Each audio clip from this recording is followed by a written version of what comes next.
翔出征雅典奥运前，田馆给他定下目标，冲进前8，争取拿牌。这时候刘翔的最好成绩是13秒06，冲进决赛没有太大问题。但是瞬息万变的奥运赛场，谁也不知道会发生什么。刘翔能做的就是刻苦训练。2004年8月24号雅典时间21点35分，当广播里播出刘翔名字的时候，刘翔不但没有胆怯，反而莫名的激动。一个默默无名的毛头小子，变成了站在奥运会跑道上为国争光的运动员。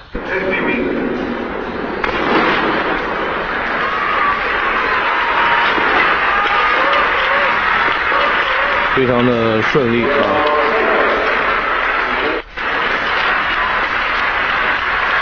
！13秒28，刘翔轻松晋级。13秒27，轻轻松松小组第一。刘翔按照孙海平教练制定的战术，只拿出70%的实力，但更艰苦的战斗还在后面。2004年8月25号雅典时间22点15分，次赛第2枪，刘翔的第4组出战。此时戏剧性的一幕发生了，第3组出场的阿兰·约翰逊摔倒了，全场一片哗然。约翰逊的意外退出也让刘翔的心理产生了波动。在第一次发枪的时候，刘翔抢跑了，很显然是受到了刚刚约翰逊摔倒的影响。所有选手呢重新回到起点，刘翔开始深呼吸，心里暗暗的告诫自己，别慌，稳住，我能赢。顺利的起跑，刘翔，他现在和特拉梅尔几乎是同步过篮，篮间的技术非常好，领先了，过了最后一个篮，非常轻松。13秒26，没有任何问题，刘翔成功的杀进半决赛。经过调整后，刘翔的心情呢舒畅了很多。半决赛，刘翔按照既定的战术跑出了13秒18的成绩，但第2组出场的杜库雷半决赛跑出了13秒06的成绩。刘翔的最好成绩也是13秒06，没了约翰逊，但决赛的难度没有一点降低。2004年8月27号，雅典时间21点30分，雅典奥林匹克体育场座无虚席，一场载入中国田径史册的划时代战役拉开了帷幕。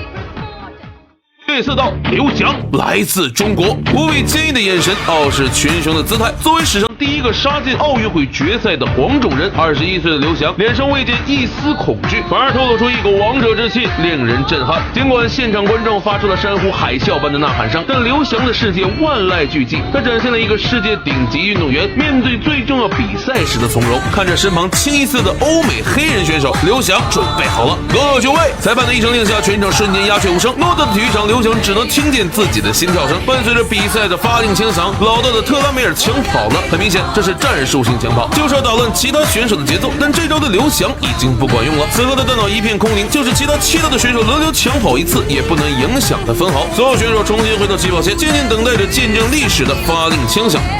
比赛开始了，刘翔的起跑非常的顺，他目前排在第1位，旁边的是特拉梅尔、奥里加尔斯，刘翔领先的位置，刘翔赢了，刘翔创造了历史，一个黑头发、黄皮肤的中国人成为了世界飞人，刘翔创造了历史，刘翔获得了世界冠军、奥运会冠军，刘翔获得了奥运会金牌，创造了新的奥运会纪录，12秒91，12秒91，刘翔赢了，黄种人赢了，100年奥林匹克历史第1位黄种人站上了奥运会田径指导项目的最高领奖台。这枚中国田径史上分量最重的金牌，为刘翔开启了跌宕起伏的传奇职业生涯。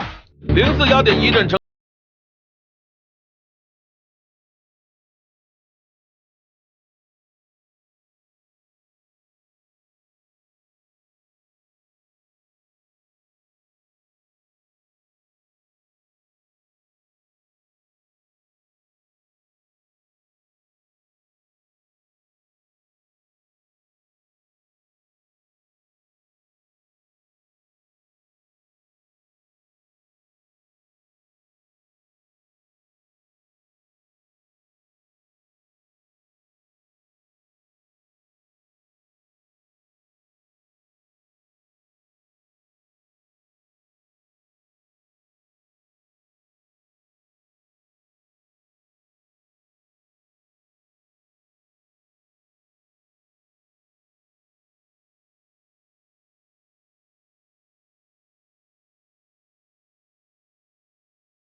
2008年8月18号上午，整个中国几乎所有的电视都在直播一场奥运会田径比赛，国家体育场鸟巢更是迎来了开赛以来最热闹的一天。现场观众兴高采烈，他们中的绝大多数人都是为了刘翔而购买了今天的门票。而此时刘翔的表情与身体语言好像说明事情并不简单。起跑线前，刘翔神情凝重，仿佛身体里有着巨大的疼痛不断吞噬着他的神经。他狠狠地拍打着自己的小腿，随后俯下身去准备起跑。随着砰的一声，比赛开始了。就在现场10万观众还没来得及发出加油声时，比赛又立即终止了。原来有一名选手抢跑了。可接下来震惊世界的一幕发生了。停下脚步后的刘翔低头撕下了自己身上的运动员号码，一个人沉默地向赛场通道里走去。很快现场广播传出声音，运动员刘翔因伤退出比赛。一时间刘跑跑、影帝、逃兵等各种称号铺天盖地的袭来，从万众瞩目的国家英雄到众人唾弃的小丑败类，一切只用了不到1分钟。即便当年仍有一部分人为刘翔发声，但这些声音势单力薄，很快便隐没不见。赛后的新闻发布会，宋海平教练数次哽咽，泪洒现场。至于刘翔退赛的真相，宋海平教练说道：比赛开始前2天，刘翔的脚跟开始出现严重疼痛，无法继续正常训练。这个情况断断续续已经持续了6年之久。由于距离比赛仅剩2天，为控制舆论，刘翔的团队决定秘而不宣，先看伤势能不能好转。遗憾的是，尽管进行了各种尝试，刘翔的身体依然不足以参加比赛，这就有了他无奈退赛的那一幕。但英雄绝不会因为一次失利而自暴自弃。北京奥运会后，经过1年的治疗与恢复，刘翔回来了。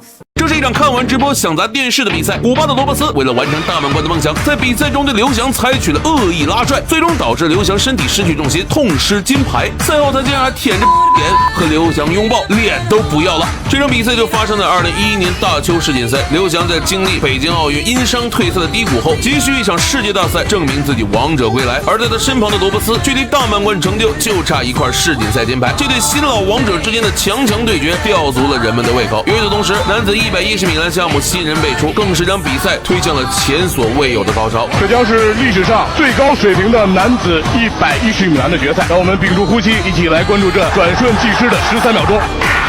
比赛开始，快速攻击一栏，罗伯斯稍事领先，刘翔在后程加速，看看能不能形成超越。刘翔开始加速，刘翔加速，刘翔加速，最后一栏，哎呀！